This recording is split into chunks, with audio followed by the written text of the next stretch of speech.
রহমান রহিম আল্লাহ তাআলার নামে। নিঃসন্দেহে সেসব ঈমানদার মানুষরা মুক্তি পেয়ে গেছে যারা নিজেদের নামাজে একান্ত বিনয় অবনত হয়, যারা অর্থহীন বিষয় থেকে বিমুখ থাকে, যারা রীতিমতো যাকাত প্রদান করে, যারা তাদের যৌন অঙ্গসমূহের হেফাজত করে। তবে নিজেদের স্ত্রী কিংবা নিজেদের অধিকারভুক্ত দাসীদের ওপর এই বিধান প্রযোজ্য নয়। এখানে হেফাজত না করার জন্য তারা কিছুতেই তিরস্কৃত হবে না। অতঃপর এ বিধিবদ্ধ উপায় ছাড়া যদি কেউ অন্য কোনো পন্থায় যৌন কামনা চরিতার্থ করতে চায়, তাহলে তারা সীমা লঙ্ঘনকারী বলে বিবেচিত হবে।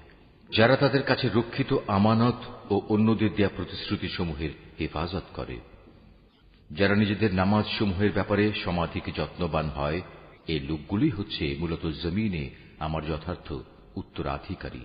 জান্নাতুল ফেরদাউসের উত্তরাধিকারও এরা পাবে, তারা সেখানে চিরকাল থাকবে।